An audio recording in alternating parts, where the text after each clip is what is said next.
kuyabariki sasa maji haya.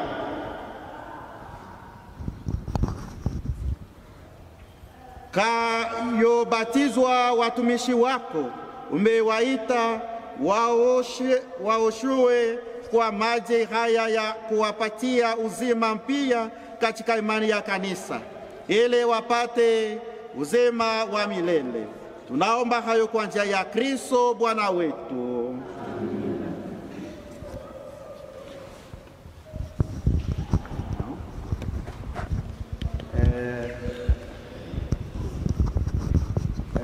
Donald pia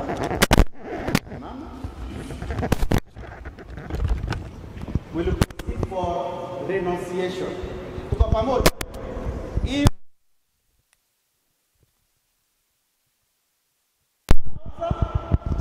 This prayer I'm asking, you tell me, Father, niko na kitu nyumbani naenda kunachukua and tutapeleka hapa.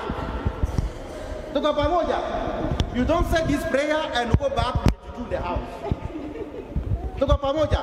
So wapendwa, hakuna kitu kwa nyumbani, Nyumbani ni safi, yeah? Good. Now tuendelee. Ndugu zangu, wazazi na wasimamizi, watoto mliowaleta karibu watapata uzima mpya utokao katika mapendo ya Mungu kwa maji na Roho Mtakatifu kwa sakramenti ya ubatizo.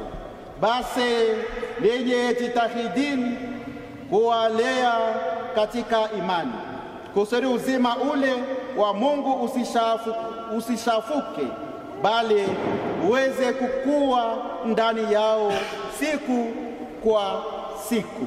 Basi iwapo kwa imani yenu muko tayari kupokea wajibu huo, mkikumbuka na ubatizo wenu ninyi wenyewe, kataeni dhambi na kuungama imani katika Yesu Kristo. Hiyo ndiyo imani ya kanisa, wana mubatizwa watoto. Muwakataa shetani na mambo yake yote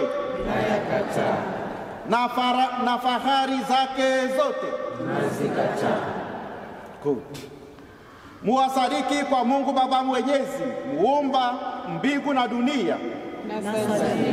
Muwasadiki kwa Yesu Kristo, mwanaye wa pekee, Bwana wetu, aliyezaliwa na Bikira Maria, akateswa, akafa, akazikwa, akafufuka katika wafu, amekaa kume kwa Baba. Nasadiki kwa Roho Mtakatifu, kanisa takatifu Katoliki, ushirika wa watakatifu, maondoleo ya dhambi, ufufuko wa miili na uzima wa milele. Nasadiki.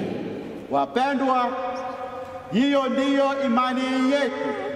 Hiyo ndiyo imani ya kanisa.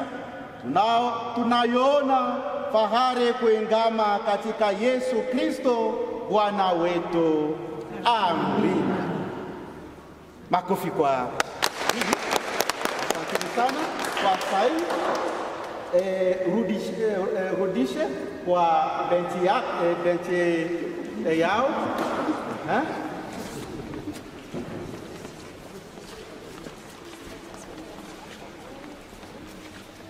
Rudini kwa benchi. Asante.